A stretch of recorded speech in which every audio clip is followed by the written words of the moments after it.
And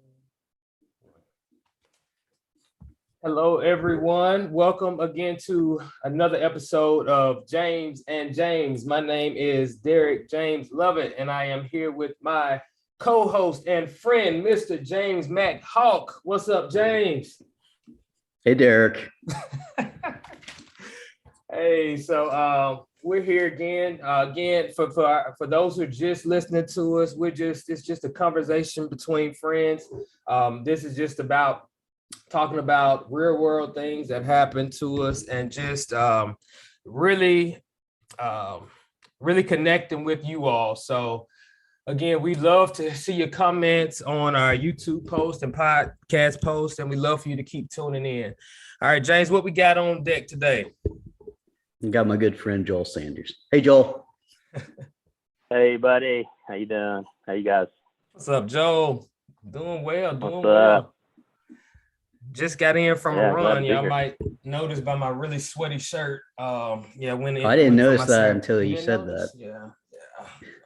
Oh man, you look pretty ripped. I would have just gone with how ripped you look. Well, thank you.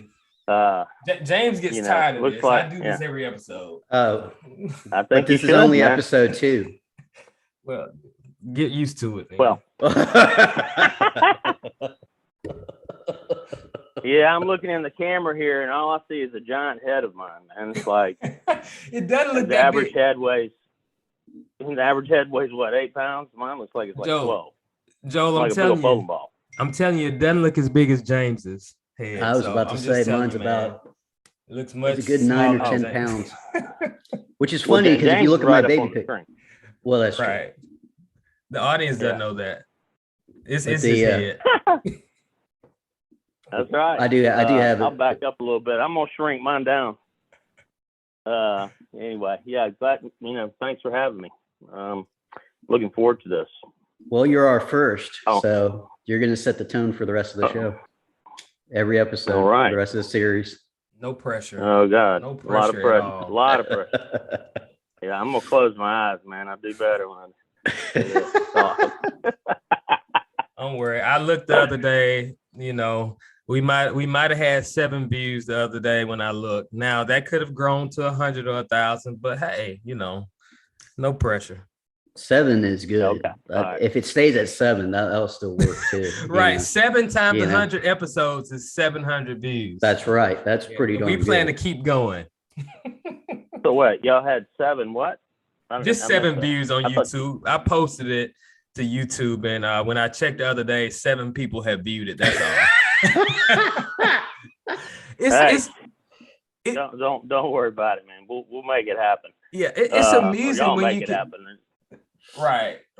It's gonna happen. I mean, but it's amusing if it's negative 7 where they started and just completely backed out, then I don't want to be known as the first one on here. Right. I'm the one that ruined it. I will say that we did not get any, how they can like it or dislike. We didn't get any dislikes, which I actually think dislikes sometimes can validate you a little bit, right? Because folks they like to not like good things. So I want some likes, but I want a few dislikes thrown in there. Hey, the old saying, no press is bad, good or that's bad. True. You know what I'm that's saying? true. That's true. And you're exactly right. People, they love to, they love to see people get hit on, beat on, and that kind of stuff. And I'm not talking about physically, but just in any way. So if it's a thumbs down, you need to clap. Exactly. If it's a thumbs up, you need to clap. You get an even number of those, and you got a battle going. That's true.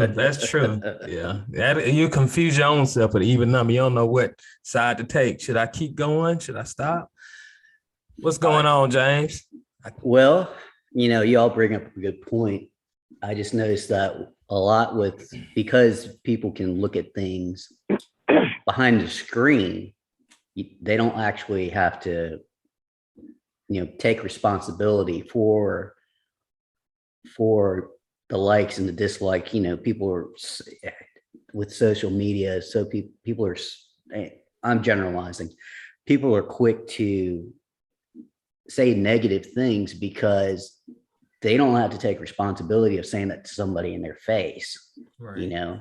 So there's a lot of things. And then you have to also factor in bots, that, programs that are actually running with a certain algorithm inside of them that will say these words. So, that when it comes to likes and dislikes and comments and things like that, I think if you start getting to the place where you're feeding into social media, kind of looking for those comments and feeding off those comments, that's why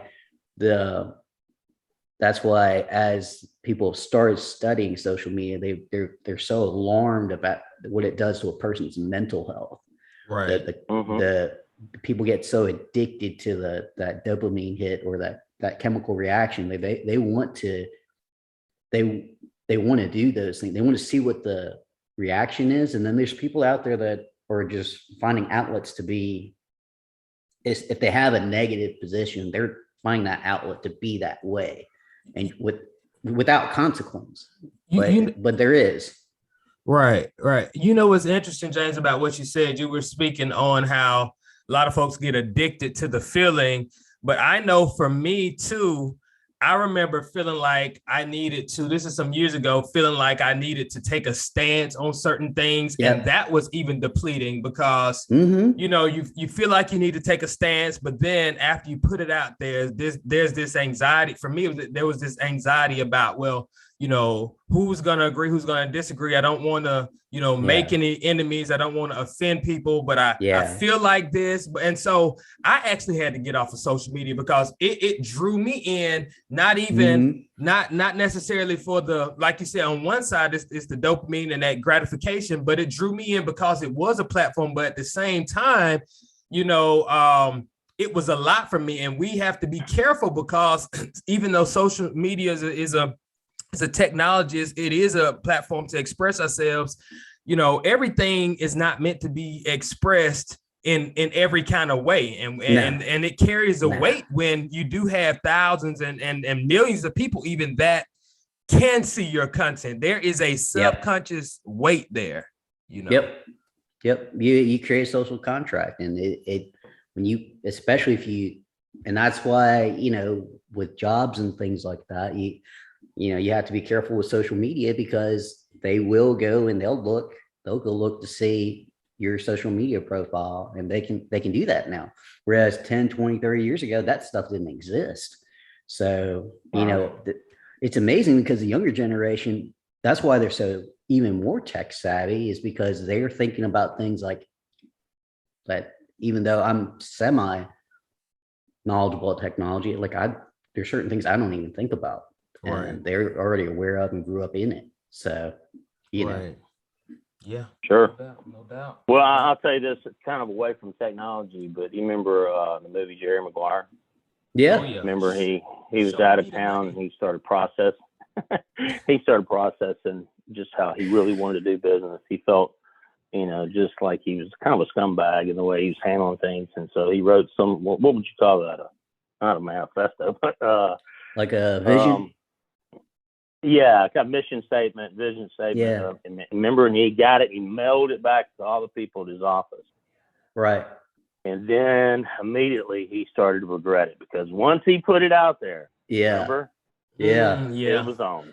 And and the same thing with social media. I guess there is some ways to delete something you wish you'd never put on there. But right. I think just with anything, if you don't have anything good to say, just don't say it at all. That's right. That's it. Right. And it's all about love. And if we don't try to love the people that seem unlovable, then they may not ever be loved. And love is what draws people in. So it's real easy to read something and go, man, I'm going to respond to this. And I have friends that did that and literally get into arguments. I'm like, this is ridiculous, man. I can remember I'm older than you guys, by a long shot. I'm 55. So growing up, man, we had no cell phones, and telling the truth, it was actually great. I mean, no one could track you down. Now on the flip side, you fast forward, and now everybody, almost everybody, maybe even in the world, almost everybody has some form of technology that they can communicate with.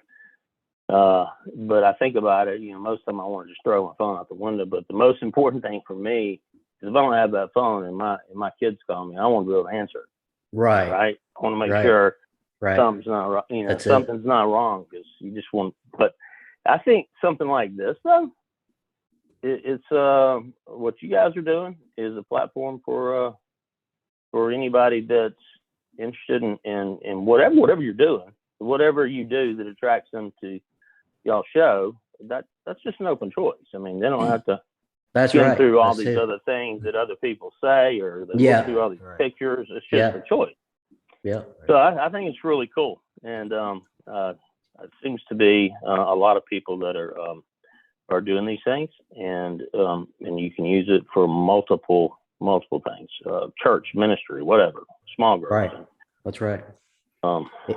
It's as they say, the miracle of technology. It's, we wouldn't be able to do this in its current format. Probably, I don't know, 5-10 years ago, we could have done it to the way it is now. Right. And it's amazing how fast the technology is adapting and changing. And you look at last year when everything had to shut down because of the pandemic, a lot of the businesses that were not able to meet in person, even though they don't like it, they don't like being able having to do it this way, but being able to video teleconference, this became like a good way to everybody still kind of keep the communication channels open and communicate, this is what's going on with this process, this is what's going on with this process.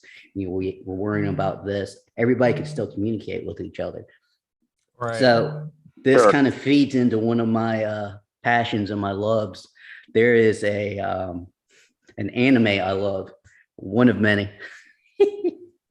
It's called Dr. Stone. So the premise of this whole anime is it's set in 1,000,000 years, or maybe 1,000 or 1,000,000 years in the future, and the entire Earth gets turned to stone. All the humans get turned to stone. We don't know why. We don't know what happened. So basically, the humans that did survive, they exist like a prehistoric state. But the ones that came back into person, there's this guy who's a doctor, he's a genius, and he goes to war with another completely different tribe. And so one of the key things to winning war, and I would thought it would be advanced weaponry or strategy. No, it was communication. So he created a phone device and planted it in the community he was warring against. And so if you think about it, if you can't tell your troops where to mobilize, how to mobilize, and strategically place themselves in certain areas, then they can't win the war. So in this life, which is sometimes feels like a war, communication is really key, because we as human beings, that's how we interact with each other more than anything else. If you get to an adult level, that's how you build community. That's how you build relationships. You can't just walk up to somebody, just nod your head, and they just understand exactly who you are. Right. I mean, it could get to that place one day, but for now, we have to interact. And that's why the pandemic was so hard for some people, is that the usual models of communication were disrupted, and you can't hug and you can't be in person. It was very hard for some people. Right. And to your point, James, about that was a good metaphor with the war, because I'm in the school system. I'm a teacher, and I know when it comes thank you. I teach high school, public school. Yes. And when you speak of communication, I know one of the main ways that or reasons that we have fights and things sometimes to break out is our communication is not effective enough from hall to hall or floor to floor. And so we're constantly developing better mechanisms to communicate so that we can, so ultimately I agree. I mean, that's the technology today is really the most cutting edge, is improves communication for the most pressing issues. So we're in schools, it's systemic behavioral issues. You know, they have to be met by systemic, improved systemic communication in a sense. So what do you mean by that? When they're saying communications between, like, there's a fight breaking out down the hall, or is it like, what do you mean? So just imagine, you know, you got security on each floor, and security may be communicating, but before security knows, it might be a teacher. But if that teacher's not directly connected to the security guard, that teacher might have to connect the office, who then connects to the security. By this time, there's a miscommunication. What room is it? What hall? You know, and keep in mind, the students, here's the counter to that. The students are using cell phones to communicate these fights. Okay, we're about to fight. Right. I mean, they're planning the fights. They're planning to record the fights.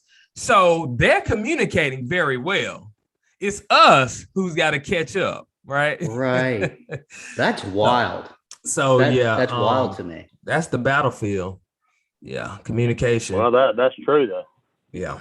I mean, how many times have you seen videos of fights in schools? You know, exactly. And I'm not sure. I mean, what the actual solution is, but I think what you're saying is cutting out a lot of those steps in the middle. Exactly. Where if you could get straight to the security guard or whatever, whoever the hall person is. Exactly. And still, that's tough in and of itself, because it is. You get a big crowd in there. That's a lot. I mean, so I grew up in Montgomery. Right. Right. Well, I was gonna say I went to a big high school. I went to Jeff Davis. Okay. Back in graduated in '85 when every man. Look, I'm just gonna tell you. I'm just gonna say it. The '80s was the best era ever, and you guys may disagree with that. No, I like the 80s. I love soft rock. I love the 80s. I love the music from the 80s, definitely. Oh man, everything about it was so much more laid back. Yeah. And you know, at Jeff Davis, man, it was at that time it was the largest school in the state, believe it or not, and there was like 3,000 students from 10th, 11th, and 12th. Yeah, and so there was none of this kind of quick communication stuff that would circulate so fast, and then before you know it, there'd be a fight. There wasn't anything like that. If there was a fight, there was actually a reason for it. Right. You know. Exactly. And it wasn't just people stirring up stuff. Right.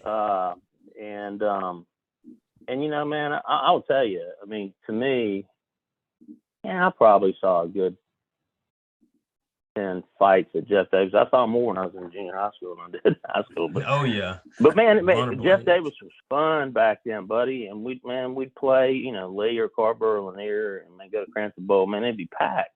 Not packed, but on both sides anyway. Not on end zones. Wow. But it's just a different world, man. You know, there weren't, like I said, there weren't any phones. There wasn't any way to communicate. It was all word of mouth and, you know, that kind of thing. And anyway, you notice that kids don't hang out anywhere anymore. Man, back when I was in school, there was like one or two places where people would just congregate. Would go. Yeah. And that was trouble, but you knew where the trouble was. Well, it could always lead. It could always lead to trouble, but you didn't really have to communicate that. I drive around, you know, especially when my kids were in school in Montgomery, and I'm in Birmingham now, and I don't see any kids hanging. I don't know where they are. I don't know what they do. They're at home. They're hanging out at their houses. Yeah, some are. Yeah, it's weird. Yeah. I'm sure that was kind of off the beaten path. No, that's video games getting us thinking. Video games is a huge factor now. Online video gaming, that's a factor. The Twitch and live streams and all these different things. You know, kids wanting to monetize things. It still happens, because I was up here in Prattville. I was going to over by Bama Lanes, and I was picking up something to go to eat, and I saw all these kids in the parking lot. I'm like, God, all these kids. It's a Friday, and I know it's Friday night, but golly, I just want to get out of here. I want to try to get back home. I got to get around all these kids. So it's still happening, and I believe that it's where the areas where there's not as much. I don't know. It's still happening. It's just not as much as we used to see it. And I think video gaming is a factor. Right. And speaking of what you just said, I know when I was driving to Birmingham a couple months ago, I stopped in the Hoover, well, right before Hoover, so Pelham Hoover area, and Pelham. Right. And so a lot of those students were out in the parking lot, and they were, just hanging out and things. And I know a lot of times the suburban areas, they still do that. I've seen that in a lot of suburban areas. And so, James, you were talking about Bama lanes. Well, in Montgomery, that's not exactly a suburban area. So I think there are pockets that kids still do that. But like I know when I was in Pelham, they had their race cars and things like that. So they still do that type of stuff. But it's not as much as it used to be back in the day. Yeah. Oh, no, not as much as it used to be. Yeah. And it's interesting. Something that came to mind when you all were speaking about where are they?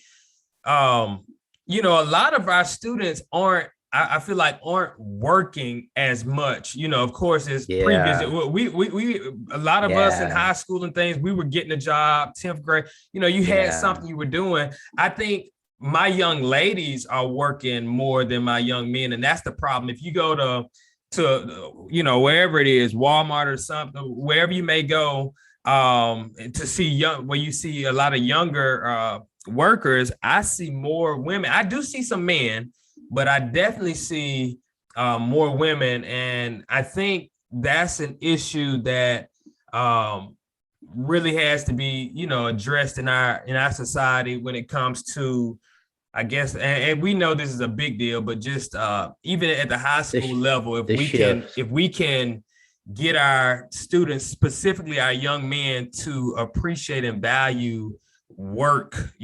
just hard work, 4 or 5 hours, however many hours a week, 15 to 20 starting off, or 10 just to work. The question is, how do we? I'll tell you something. Well, what I found out is that women tend to want more. They're more interested in security than men are, right? Yeah, right. And especially when it comes to money, they, and I think it's that maternal instinct that maybe one day I'm gonna have a child, and I got to need to be able to provide and take care of. Yeah, and I think they, not that men aren't interested in making a lot of money, but women are interested in making sure that that money's. It's rare to find some, and don't get me wrong, there's some that don't care, some like anybody else, but of women that don't care that much about money. But what I found in my life, and I've got 6 sisters, I've got 4 daughters, and they all get very anxious when it comes down to, Dad, I got a bill due in a week. And I'm like, due or like past due? Due. Yeah. I got to get it paid. And I'm like, so dude. Well, it's funny. I said, well, that's the way I'd handle it. Not what they don't know is I used to let them things ride like a month, right? That's so true. Yeah. Joe, see, that is the fundamental difference. See, he said they're like due or past due, Chris. Right. The guy will past due. It's like, we got some time. We got some time here. We'll be fine. And that's a good point, guys. We look at money. We look at money as freedom to, we can do this, we can do that. I mean, I'm the spender of the family. I will go through a lot of money really quickly without, like, if I wasn't working in banking, banking is what helped me keep that spending underneath control, really. Yeah. So I think that guys look at money as a means of freedom. Yes, it provides for the household, but we don't look at it in the same way as women do. And if you think about it, it kind of is a generational biological thing, because there was a time many years ago where women were at home. So they're thinking about ways to take care of the home, to provide for the home. So the home is, when you go home, you're supposed to feel like, I'm home, I'm safe, I'm secure, this is home. That's when you think of home, that's how you should feel. So So if a lady is taking care of the home, then she's taking care of security. So she's thinking about how can keep it secure. So obviously the money would cause anxiety. It would cause you would look at it differently. But also we're different too. We look at things differently. To your point, Joel, you got 4 daughters. I've got a daughter. Derek's got 3 daughters. We're outnumbered. We're definitely outnumbered. And so how many is that altogether? Let's see, 5, 7. Yeah, 8. Well, 8 now because 8 to 3. Wait, that's not including our wives. 3. Well, include our wives. Oh yeah, too. yeah. Well, yeah, put our wives. 11 to 3. 8, 9, 10. Look at that ratio. Cause 4 plus 3 plus 1. Yeah, so 8 girls and then 3 wives, 11. Well, I'm sorry, you're good to grow. So 11 women, young ladies. So yeah, it's like 27 some odd percent. My 6 sisters. Oh my goodness. Yeah, oh gosh. And then you factor in their kids. Yeah.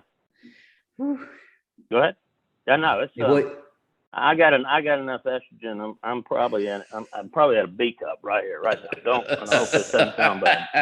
Enough estrogen flowing around my house, but So this is good for us. No, this is that was the heart of this too, was to give people time to. This is our time. No female guest. I'm just kidding. I'm joking. I'm joking. Well, we just got a dislike on that one. I'm joking. So I got to tell y'all a funny story, man. If you don't mind, because I've got a friend of mine that's in the hospital right now, and he's my oldest friend. We met when we were 3 years old, and believe it or not, we met in a bar. At 3. Oh wow. Yeah, at 3. Yeah, but no, my dad was in there, and his grandfather was in there. We ended up within that time frame meeting.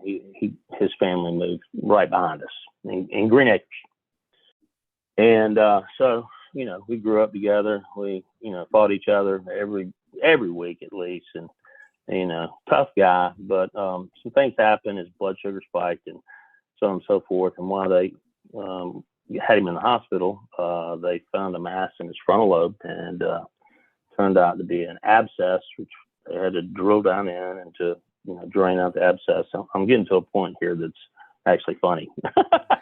But so it's my buddy Willie P, and Willie P. I just ask you guys to pray for him. He's just a really good guy and got a good heart, and but he's gonna be okay. He's still in the hospital. Nevertheless, when he was 5 years old, he came running around in my house and knocked on the door. Joe. And I said, yeah, man. He goes, my mom, I've got a baby brother now. Well, I knew that she was pregnant. And I said, yeah, really? Okay. He goes, we named him Joseph, kind of like you. And I said, well, yeah, that's right. Yeah. Oh, Joseph, right? Okay. Yeah. Unfortunately, when he was born, he had a cord tied around his neck, so he lost a lot of oxygen, and he's been cerebral palsy, somewhat handicapped from that. And I've known him my whole life. Well, he and William takes care of him. He lives over there with just the 2 of them in a house. And so all our buddies kind of got together and said, okay, we got to do this, just to make sure things are taken care of. Lights, the utilities are taken care of. And I said, look, I'll go get Joseph, but he goes by Joe now, and I'll take him to the grocery store. Man, I'm gonna tell you something. This was one of the funniest, and not just funniest, probably one of the funnest times I've ever had in my life. Okay, so he's almost like 50, right? Mm-hmm. But he has this childlike mind. James, I don't know if I told you the story. No, you did not. Okay, so I call him and I said, I'm about an hour and a half out from Birmingham. I'll pick you up, and we'll go to the store.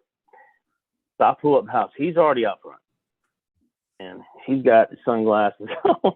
He's got his hat on. It's a little crooked, and a little Alabama saving shirt on, and all tucked, shirt tucked in and everything. And he just looked at me, and you have to see the expressions on his eyes, because everything from him, his expressions come out of his eyes. right? Right. I mean, it's like, when he gets excited, it's like that. And so he got in the car and he said, reached in his pocket. He goes, "So, I've got my list." And I said, "Okay, great." And I said, "Well, what's on it?" "Now we're going to the grocery store."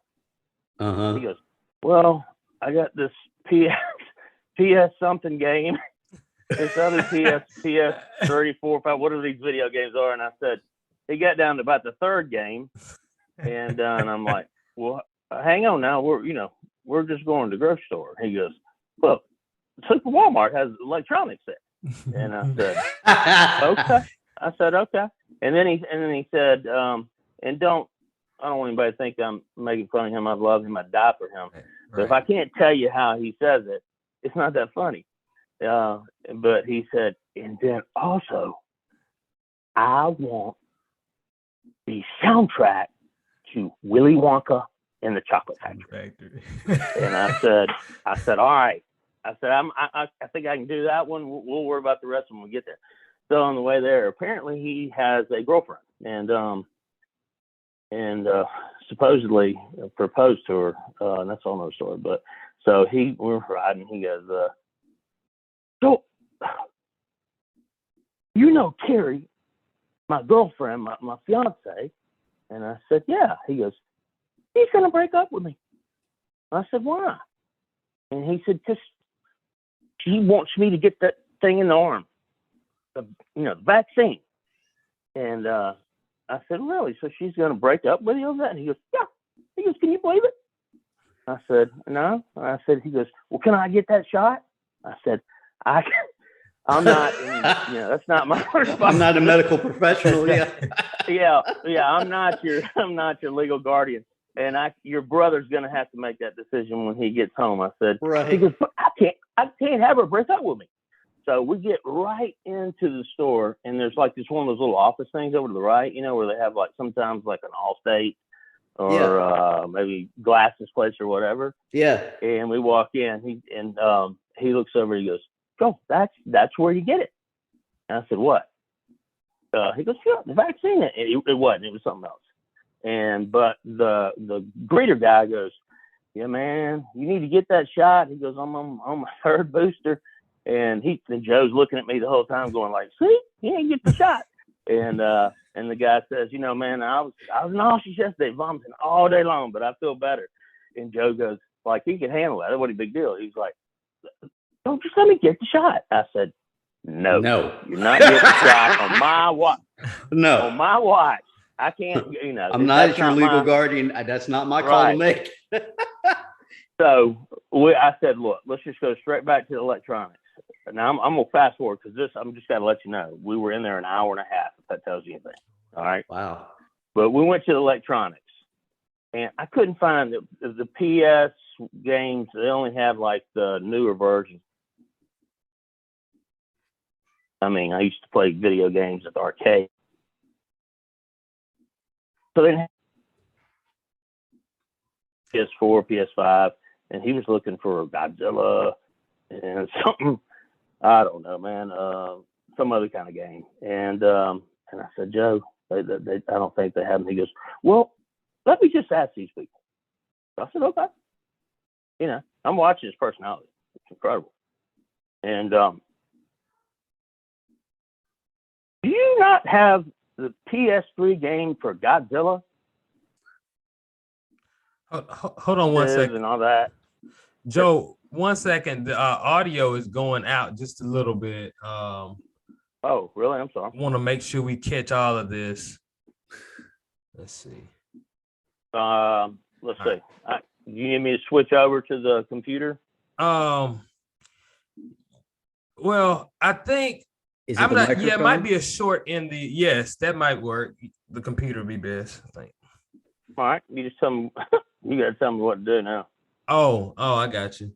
Well, tell you what, I think probably it's a short in the mic. So if you are stay right there for the rest of the story, I think it should be fine as long as it's not moving too much. I think you're fine because I can hear you. Oh, yeah. Oh, I'm sorry. I talk with my hands a lot. But I'll be still.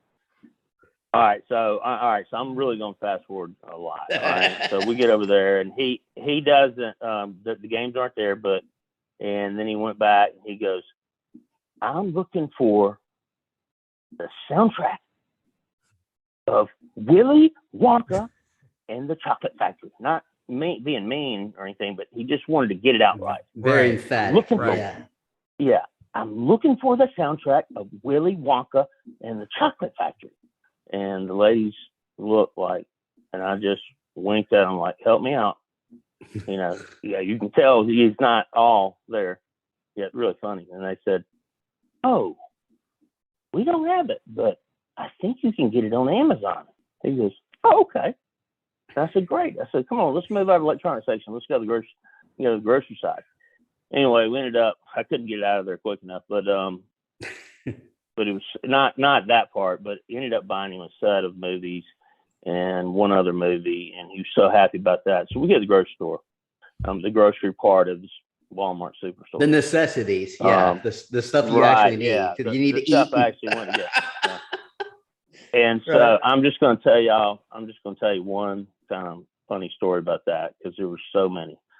We ended up on the cereal aisle, and he got some Lucky Charms, and he got some chocolate Cocoa Puffs, something like that, right?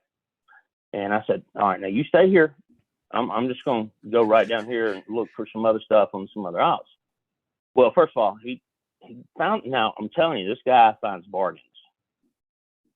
Everything he looked at, he would go, "Oh, can you believe this Lucky Charms down here is $6.99, and this Lucky Charms box down here is $3.99. I said, "That's hard to believe, Joe." He goes, I said, "Which one are you going to get?" He goes, "Oh, we're getting the $3.99 one." I said, "Oh, great. Well, I'm glad. It's my money." But then he found a jug of syrup, man. I swear to goodness, this thing's huge, like a whiskey handle thing full of syrup. He said, "Joel, this syrup only costs $5.69. I said, "Wow." I said, "Do you want it?" He goes, "Yeah. Will you get it for me?" I said, "Absolutely. Put it in the buggy." And he said, "This will probably last us a week." I said, I said a bad word. I said, "That'll last you a year." I said, "Throw it in there." And I shouldn't have said that bad word, but anyway, this is but don't worry about bad words. Bad words are fine. It happens. Oh. Yep. All right, wait, Joe. We lost your volume again. We lost your audio. I think it's the microphone. Wow. Okay, there we go. Right after you drank the water, I think it was that little bit of movement. So yep. It's gotta be the microphone. So this was right out. You were leaving off right after the syrup and the year, lasting the year. All right, now this is the last thing, because it's like I said, it's too much. So we go out of the cereal aisle and we're talking, and he kept on talking about his girlfriend, and just I couldn't believe he was gonna break up with him. I said, "You'll find another one." And and so wow. He looked over on the end of the aisle, and he goes, "Oh my gosh!" Kind of startled me, and I said, "What? What is it?" He goes, "Do you see that?" I said, "What?" He goes, "The cereal box." I said, "Which one?" He goes, "Joel, they've got Ghostbusters cereal." And I said, "Okay." I said, "Do you want it?" I said, "Do you want that?" And he goes, "Yes, I'll trade the Lucky Charms out." I know that's right. What? And then he came back over there. Can you hear me, Derek? Yeah, now okay. He came back over, and this is what he said to me. He was so excited. And I looked over at him. He goes, "I'm about to do the Three Stooges curly thing." Yeah, like that real loud. I don't know if you're familiar with that. I am. But dude, I fell out. I thought to sum this whole thing up, man, excited. It kind of put my life in perspective a little bit. Mm-hmm. I thought to myself, why do I have so much stress and worry in my life? Mm-hmm. And I'm looking at him in the simplest things, man. Right. I'm talking about so a box of cereal with Ghostbusters on it. It made me smile, and it made me sad too for myself, because there's so much pressure we put on ourselves, and he's so childlike. And I told my wife when I said that was the funnest trip I've ever had. At first I was like, I'm gonna spend a fortune, but when I left there, I don't know. It's hard to explain, man. Made me want to cry, and it made me want to smile. So, that's my story. That's a great story, Joe. Great story, and it reminds me of the old saying. I've heard folks say we shouldn't take ourselves too seriously. That at the end of the day, we really shouldn't. And I'm gonna just say, I would have had that same reaction to Ghostbusters Cereal, because when you said it, I had that reaction. If I see Ghostbusters Cereal, really? I'm getting it. Oh yes. We're the 80s. Remember the 80s? It's the 80s. This is one of the greatest movies of the 80s. Yeah. Here's a little known fact. They got it there for you. Here's a little known fact about the Ghostbusters. I believe the part of Winston Zeddemore was originally supposed to be played by Eddie Murphy. I can see that. Yeah, that's an interesting. Winston Zeddemore was originally going to be played by Eddie Murphy, but I think there was a scheduling conflict. So instead they ended up getting Hudson. Yeah. He did a great job. I like. He did. He did. Yeah. I liked his persona. Yeah, that was an 80s movie. I remember this scene where he's like, you remember the scene where he goes in, they're all in the mayor's office. Oh yeah. I have seen some, well, it turned you white. And everybody's like, right. And they don't know how to handle it. They're just like, yeah. Yeah. Yeah. He did a great job playing off the other three. He really did, with because they're comedian. Is Ernie Hudson a comedian? I know he's an actor. He's never a comedian, because Bill Murray was a comedian, right? Dan Aykroyd was a comedian. Saturday Night Live. Mm-hmm. Okay, and Ramis actually did some stand-up comedy too, if I'm not mistaken. He did a lot of writing comedy. Definitely writing comedy things. Yeah. God, that's a great movie. He actually was in. All those guys, I think, were in that Chicago. The Improv. Twin City. No. Wait. Not Twin City, but anyway, Two Cities? A bunch of those guys came out of Chicago. The Improv Theater. Yeah. Yeah, I can't think of the name of it. Quick little thing, and y'all might already know this, but Saturday Night Live only chooses comedians out of the improvs across the country, LA, DC, Chicago.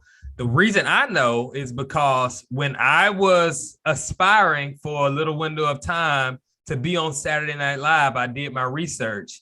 Wow. And so that was around the time where I had started doing a little bit of stand-up comedy. You want to be on Saturday Night Live? Yeah, so that was back in 2009. That was like a thing for me. But what I had to do was travel the comedy circuit and get to these improvs. And I was being an engineer. Were we roommates back then? Huh? No, we weren't roommates. I'm gonna tell you something. It's really good when folks, when they're younger, can start pursuing things, because as we get older, we have these crutches. And for me, engineering was my crutch, because I had to, if I wanted to get on stage, I'm getting on stage 11:30, 12 o'clock at night. That's hard to get up the next morning, go to work. Not only that. That's why you were falling asleep at work. Probably so, part of it. But not only that, but I'm already making money. It's hard to deal with the obstacles of something like pursuing something like that when you can just say, I make money anyway. I'm done with this. And so that was a crutch from engineer, was a crutch to me pursuing that. So, yeah. Well, listen, I will tell you, can y'all hear me? I'm not sure if you can or not, but I will tell you, I can be funny around people. All right. That's one thing. But to do stand up is a whole nother thing. Another animal. And it's not that I tried it, but what happened was I was in this club that, to learn how to better communicate in large crowds. Right. And I won this contest, and then I had to go to Birmingham, and everything was kind of on the spot, whatever it was, what do you call it, ad lib or kind of stuff, right? Yeah, ad lib, so yeah. they tell you when you get there that, what is the format? Well, it was comedy, and you only had like 15 minutes to come up with oh my gosh, a script. And What? man, I got to tell you, I got so nervous. Yeah, Because when you're doing comedy, if all you got is crickets, oh my god, it's almost impossible to come up with anything funny. If you're just like, man, 1, 2, 3's not working, I'm a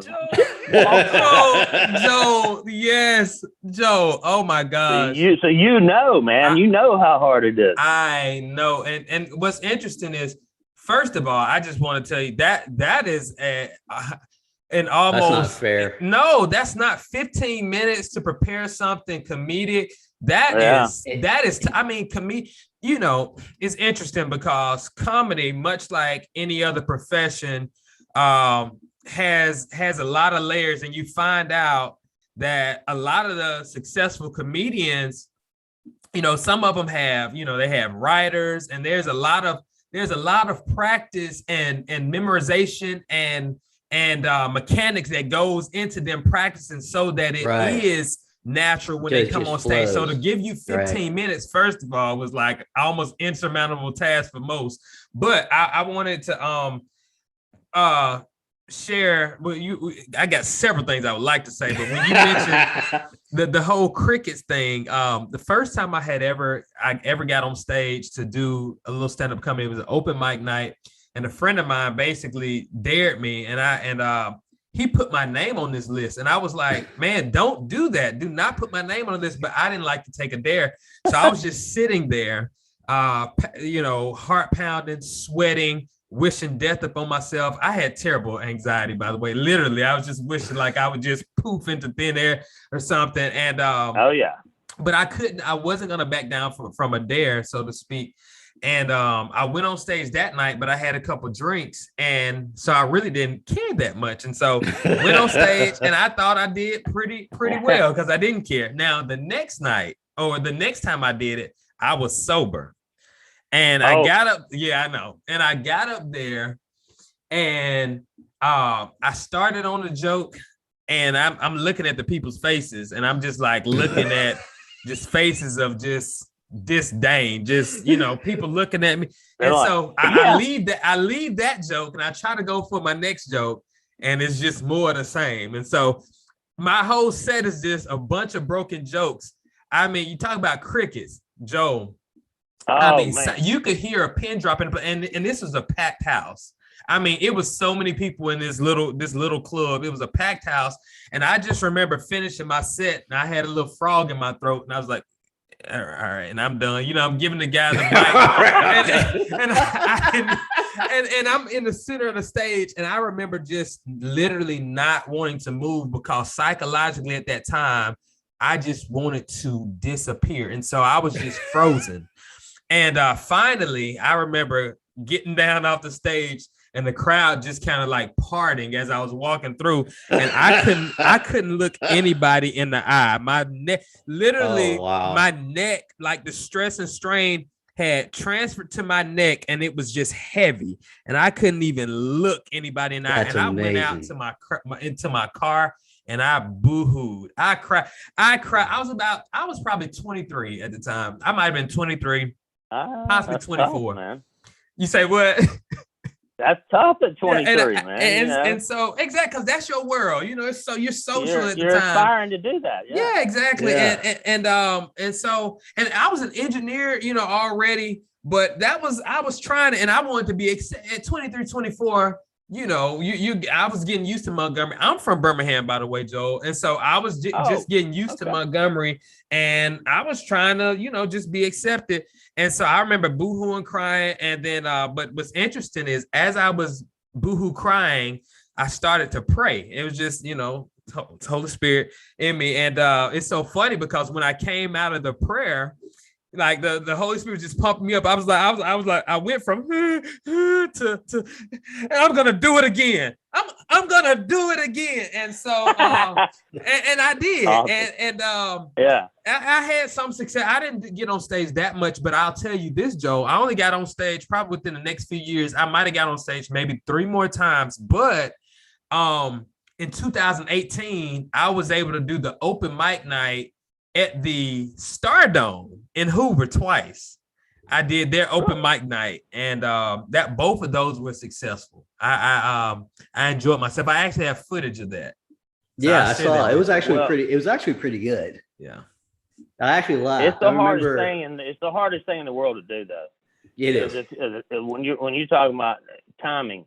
Exactly. Timing is everything, right? Exactly. Yeah. If you get off timing once, it's like it's like your thought patterns can't catch up to switch gears fast enough to make something happen. But you know, that story I was telling you, some guy got up there, man, I don't know. I mean, he couldn't have been a professional comedian, but he smoked it. I was just sitting back there like, what I should have done is gone right back up there and said, now that was my joke. Nobody laughed at anything I said. Look, no one laughed at it. Joe, he stole my material. Joe, that would have worked. I'm telling you. I remember that would have worked.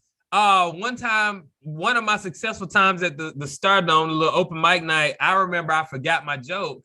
And it might not sound funny now, but because of the timing, after I was silent for a while and they came back to me, I was just testing the silence. And people laughed because it was timely at the time. Because even though I was quiet for 5 seconds, my timing when I said that, it made sense to people. And everybody was like, okay, you know. But anyway, it's all about timing. You say what? Once you get in the groove. Once you get in the groove, that's the key.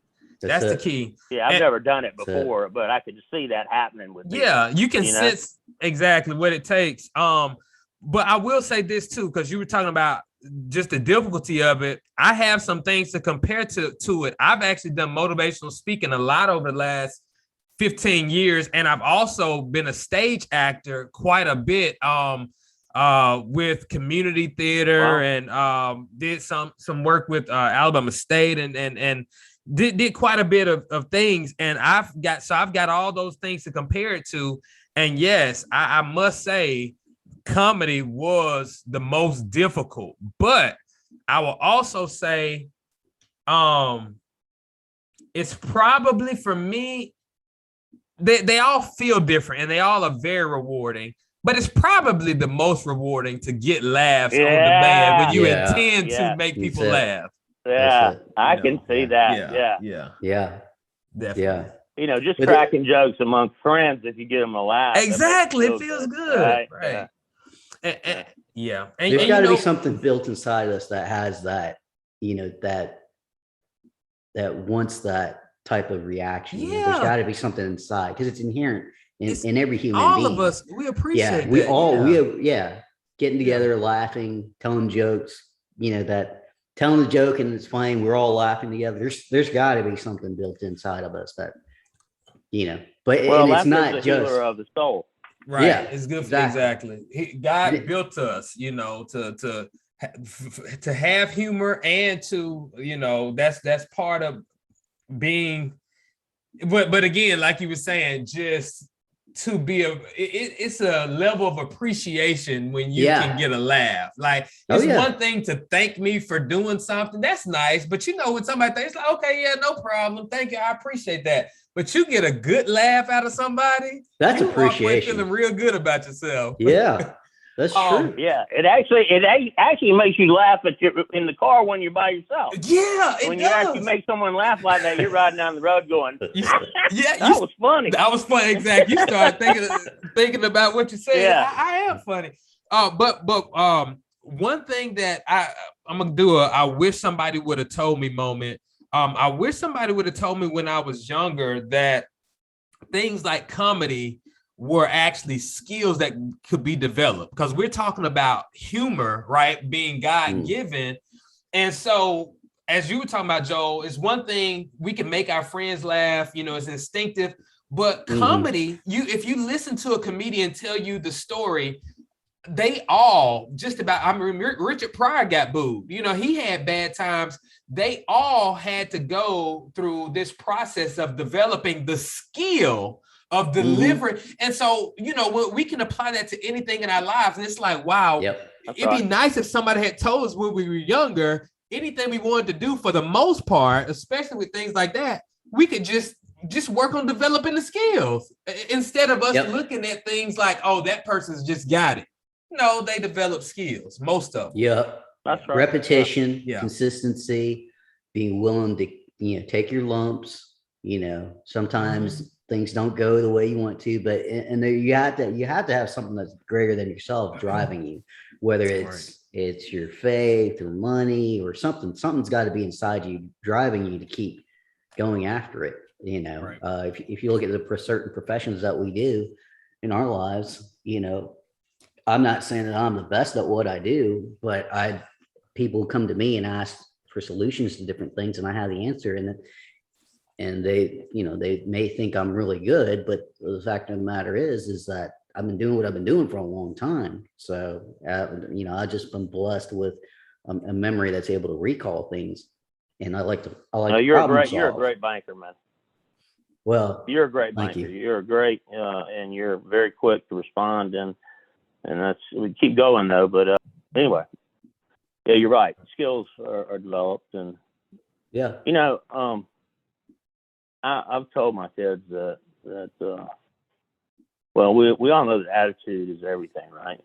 Absolutely. Attitude is 95% of everything. But I wasn't a good student. I just kind of somehow survived, and a lot of things contributed to that. I don't want to get in detail on that, but one of the things that I hated more than anything, what I found out later on, is the fear of speaking in public is greater than the fear of dying. Yeah. Yes. Did you know that? Yep. Statistically, and, so I wish that. So they throw you in a communication class, and then they just say, okay, well, you're going to give a speech next week.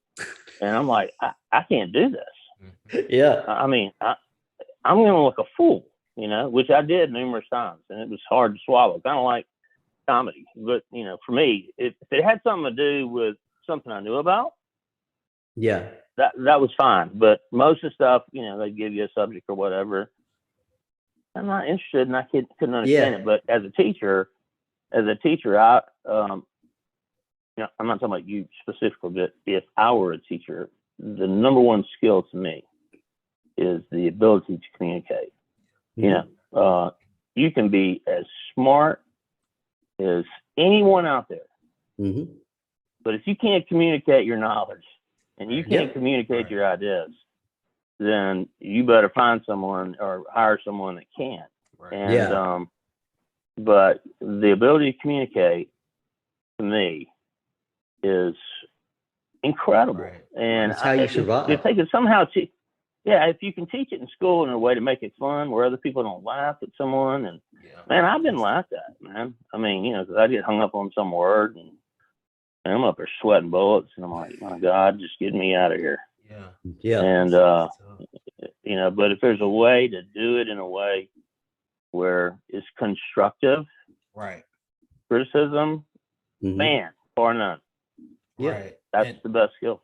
Yeah, I agree, Joel, and that is a challenge in the classroom, especially middle and high school. You know, even elementary. But I came from teaching middle school, now high school, and one of the things that I emphasized, especially the first 2 weeks of school, was that our classroom would be one of mutual respect and learning. And so anytime, most of the time, you know, if one of my students is disrespectful to somebody, you know, I can reference back to that and say, hey, this is what we're doing. And it was for that sole reason that I wanted students to feel safe expressing themselves. And so what you just said helps me, helps to reinforce the reason why that's so important, because ultimately I need to help them. We, as teachers, we need to help our students develop effective communication skills. So, because that really is, when you think about it, what a lot of the kids do lack. I mean, besides, some of them graduating and not being great readers or great at some things, a lot of them, if they could just be better communicators, they could create a network, or just understanding how communication works. They could create a network where they could be get better after high school or whatever. So that is key. Yeah. And there's an old expression that people use sometimes, and I find that it's still pretty relevant. It's not about how much you know; it's about who you know. Especially in smaller organizations that are willing to hire people based not just on the paper skill set, but they're like, well, this person's associated with this person, so they give them that opportunity. So and if you think about it, that it's not about what you know, it's about who you know. That really does apply across different industries. It's being able to network and communicate and articulate. It is a skill that is, as human beings, is the only way we can really kind of barter and trade. Somebody like me, you're not going to see me out there doing heavy construction work, but I have other skills that are based off of me being able to communicate. This is what I can do. This is what I do have to offer. And if you don't know how to articulate that in a proper way, then you kind of will put yourself in positions where it's harder for you to succeed. Whereas if you're taught that, yes, how you communicate in this area is fine, but you need to understand that there are certain levels of communication that you have to do in order to speak to different larger audiences. And Joel, for you, with your background in insurance and sales, I mean, you have to talk to a wide variety of people all the time. And it's funny that you had some anxiety with public speaking, and yet here you are, you're talking to people. You're one of my friends that I enjoy talking with a lot, because there's always going to be something interesting, a funny story to go on. But that's, it's kind of part of your personality. Your personality kind of, it goes with you wherever you are. So, have you ever, like, in your work, I find, if I would see you as being yourself and then having to switch over into that serious, we all have that serious side, like, as we are who we are, but then when we have to get to the task and quote whatever it is we do, we kind of go into like a robotic mode and we start doing that. Has there ever been times where it's been a hard transition, or is it just kind of automatic where you just kind of just switch and just? No, that's a good question. Actually, over my years, I try to learn to read people. Right. Because there's always going to be people that you can tell that they don't want any kind of, chit chat, or don't try to make me laugh. Just, right. Get to the point. Let's just get down to the bottom line. Yeah. And those are some of the things where I've made mistakes, because I like to get to know people and put them at ease and talk just, briefly, at least, about ourselves or something like that. Yeah. And then, I found out through trial and error that there's certain types of type A personalities that are just like, you can tell if they're not even really paying attention to what you're talking about. Right. If it's just basic chit chat talk, that, hey, I got to switch gears. Yeah. And then, but it took me a long time. It's probably happened to me at least 10 times. And each time I just go, okay, what do I need to pick up on with these people? Because they're not interested in little bull crap talk. It kind of offends you a little bit, because you're thinking, but then you just have to realize, okay, that's just their personality. But when you get right down to it, the one thing about those kind of people is they typically make a snapshot decision very quickly. Very quickly. And and so, but normally I try to loosen things up for me, actually. Yeah. And instead of going right into business, and I kind of, I'm not saying that I'm doing it for any other reason, but I kind of have to loosen myself up. Right. When I'm talking with groups of people. So I try to, say something that people can, at least get relate a little to. snicker out of or whatever. Yeah. And then they just kind of tie in, and then we just go into business and more casual. Right. But no, it was so bad for me that I had to take a course, and it was called Toastmasters.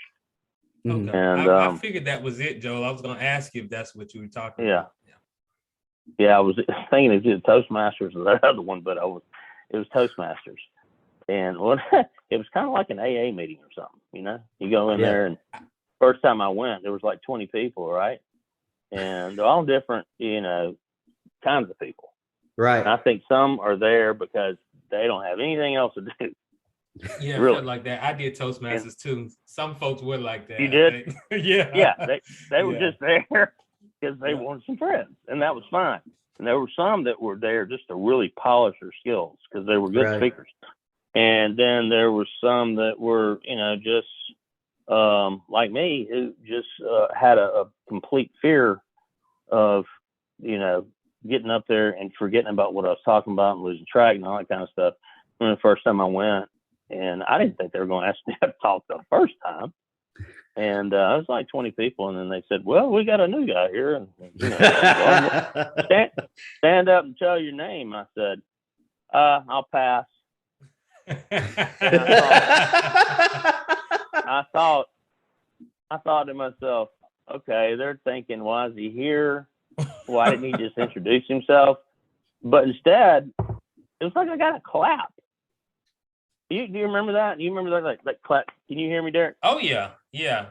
I remember. Clap for you. That was one of the biggest perks of Toastmasters. You were gonna get claps one way or the other. They were gonna support you. If you ask, go, what? They're clapping for me? Right. Hey, anyway. Fellas, just to let you all know, we're at, actually, believe it or not, the 1 hour and 10-minute mark for the recording. Okay. Just to Joel, so you see just how easily this thing flows. We didn't even get to talk about football. My wife slid me a plate in it. I didn't want to eat in front of the camera, so I've been holding out on the food. But yeah, we usually try to keep it in. No, it's fine. No, I was just explaining. This thing really just flows. So I told you, Derek. We've enjoyed having you on, Joel. This has been really good. Yeah, thank you. Really nice. It was a lot of fun.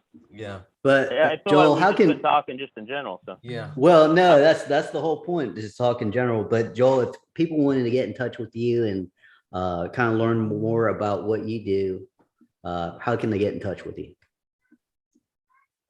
Pretty easy.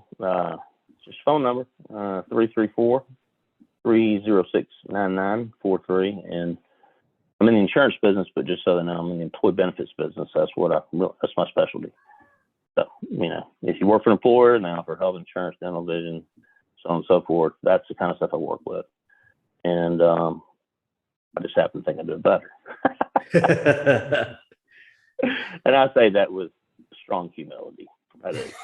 Right, but if I said, well, I'm not as good as everybody, all right, who's going to call me? All right, guys. Thanks a lot. Thank you, Joe. No problem. Tell James. Hey, until you next tell me time. one thing real quick. Okay. How do I get off? I'm going to end the meeting. Never mind. Yeah, drop us off. Okay. Yeah. Okay. All right. Thanks, guys. Y'all later. Enjoy football. Have a great rest of your day. See y'all. You too. All right, ciao. Bye.